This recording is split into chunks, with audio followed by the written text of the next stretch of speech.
Assalamualaikum warahmatullahi wabarakatuh. Selamat pagi anak-anak sekalian. Mudah-mudahan kalian sehat beserta keluarga semuanya sehat ya. Anak-anak, mari kita awali kegiatan pagi ini dengan berdoa. Semoga kegiatan kita dari pagi hingga siang nanti berjalan lancar dan memberikan manfaat untuk kita. Berdoa dimulai.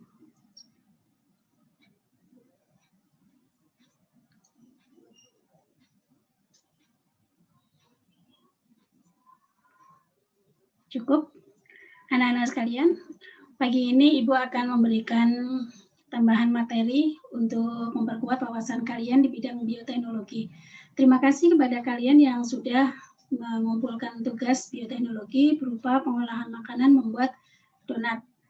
Sepertinya kalian semuanya membuat donat, tidak ada yang membuat tempe ya.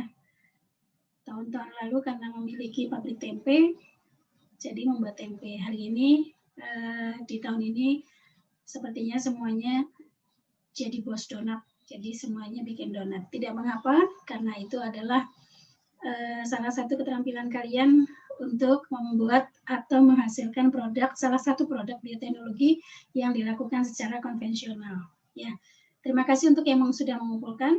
Yang belum mengumpulkan, Ibu tetap tunggu, karena tidak ada tenggat waktu di sana. Yang penting nanti bulan Februari semuanya sudah selesai. Ya, baik anak-anak, untuk memperkuat wawasan kalian di bidang bioteknologi, Ibu akan memberikan wawasan pada kalian tentang apa itu bioteknologi.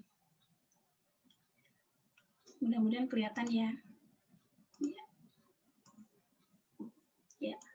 Baik anak-anak, untuk bioteknologi yang Ibu sampaikan di sini,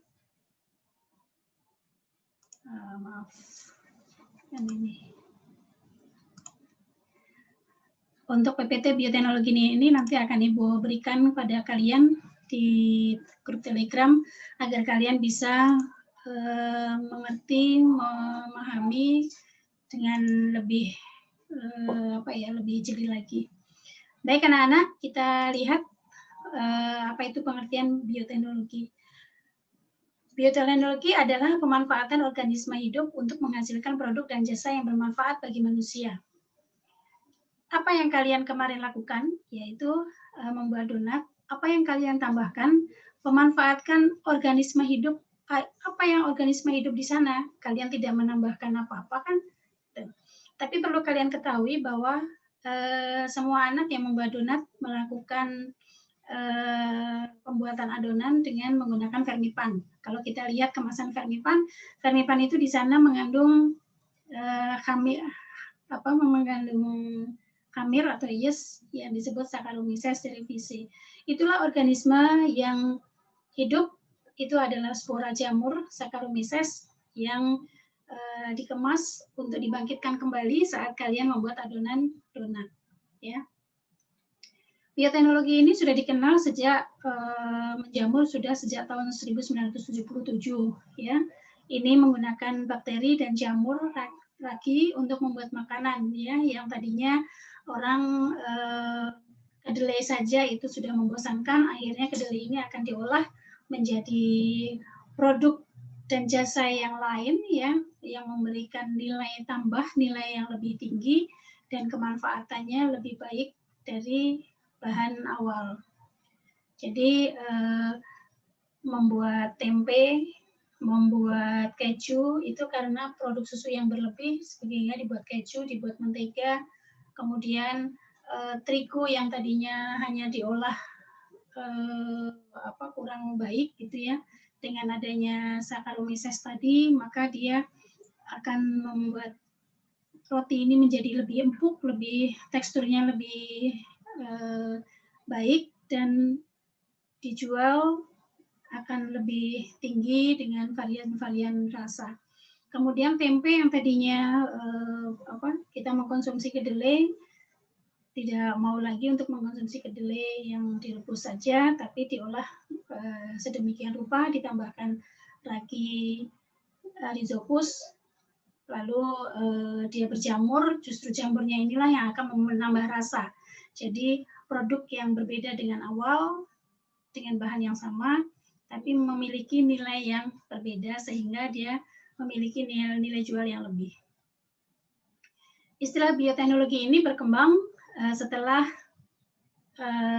ahli yang namanya Pasteur ini menemukan proses fermentasi dalam pembuatan anggur. Fermentasi itu sama dengan proses peragian, ya. Kemudian di bidang pertanian ini juga sudah digunakan untuk pengendalian hama, serangga, dan menambah kesuburan tanah. Nanti akan Ibu jelaskan lebih lanjut. Kemudian perbandingan bioteknologi konvensional dan modern. Ini adalah teknik yang digunakan. Kalau kita konvensional, artinya konvensional itu yang bisa dilakukan oleh manusia tanpa alat-alat yang rumit, tanpa harus di laboratorium, ya. Ini adalah proses fermentasi. Kalau modern ada DNA rekombinan misalnya. DNA rekombinan itu seperti apa? Nanti akan dijelaskan di akhir ini. Kemudian dalam keterlibatan manusia, konvensional ini tidak mengubah sifat. Artinya proses yang sederhana, yang tidak mengubah rasa, yang tadinya kedelai jadi tempe, ya rasanya kedelai juga gitu. Tetapi ada jamur yang tumbuh di sana. Tapi kalau modern jamurnya tadi, agen biologi tadi akan diubah menjadi produk yang berbeda. Gitu. Ya, ini contoh-contohnya untuk bioteknologi konvensional dan modern.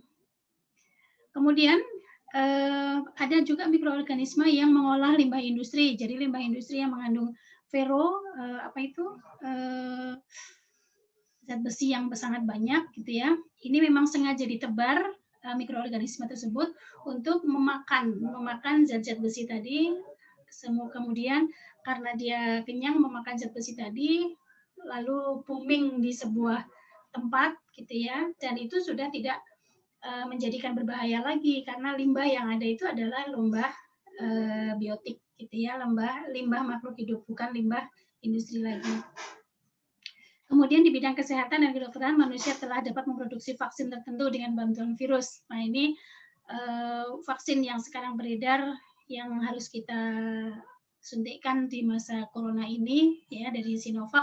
Kemarin kalian sudah mengerjakan soal-soal apa itu sebenarnya vaksin Sinovac dan bagaimana dia bisa diberlakukan kepada manusia. Kemarin kalian sudah menjawab dengan sangat baik sekali. Dibaca kembali bagaimana vaksin itu bekerja pada tubuh kita. Kemudian pada biologi sel dan biologi molekuler ini juga ada pada protein sel tunggal, ya. Nanti akan Ibu perkenalkan satu-satu. Kemudian atas dasar itu definisi teknologi bioteknologi, ya, dengan perkembangan dunia ilmu di ilmu pengetahuan tadi, maka bioteknologi disebut dengan pemanfaatan atau perekayasaan proses biologi dari suatu agen biologi untuk menghasilkan produk dan jasa yang bermanfaat bagi manusia, ya. Jadi produknya akan berlainan dan itu bermanfaat untuk manusia. Yang tadinya mungkin toksik, ya, seperti Echinacea coli yang diambil untuk insulin. Insulin itu bermanfaat untuk mereka yang diabetes, disuntikan ke mereka yang diabetes itu akan sangat bermanfaat. Bakteri E. coli sendiri itu sangat berbahaya untuk pencernaan kita terutama, gitu. Itu adalah bioteknologi yang sudah modern, ya. Nah, kemudian bioteknologi konvensional ini proses peragian yang sudah kalian lakukan, ya. Apa yang ada di sana, pengubahan tepung, ya, menjadi gula, kemudian menjadi alkohol. Ini adalah pemanfaatan jamur yang diproduksi atau jamur yang dibiakkan gitu di dalam media tepung, ya. Tepung itu akan menjadi glukosa atau gula, kemudian dia akan berubah menjadi alkohol. Ini adalah proses fermentasi sebenarnya.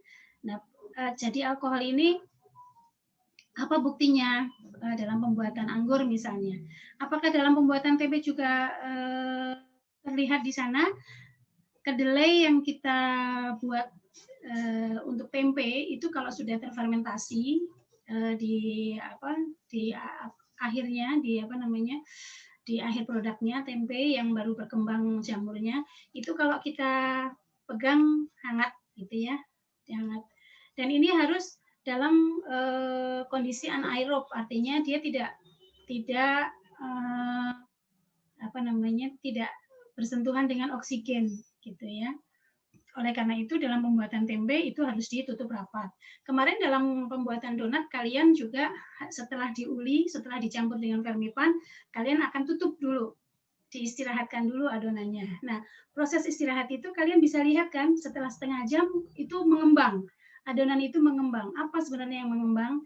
Saccharomyces itu akan berkembang, ya, hidup kembali, berkembang dan membuat rongga-rongga pada masing-masing butiran tepung tadi, sehingga dia akan membuat rongga-rongga udara yang membuat tekstur dari makanan tadi menjadi lebih empuk. Gitu.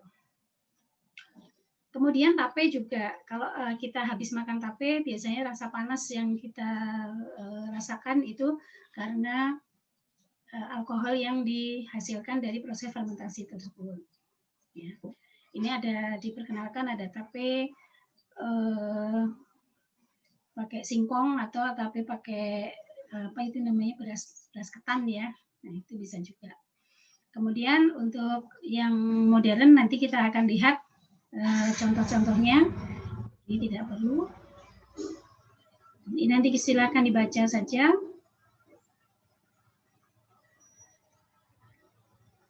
Nah, ini adalah contoh dari beberapa bioteknologi konvensional yang dimanfaatkan kita sehari-hari. Seperti tempe, nata de coco. Nata de coco itu adalah hasil fermentasi dari sari kelapa. Kemudian ditambahkan acetobacter. Nah, dia akan membuat tekstur sari kelapa itu yang kenyal, ya, membuat dia kenyal. Nah, ini adalah salah satu bahan makanan olahan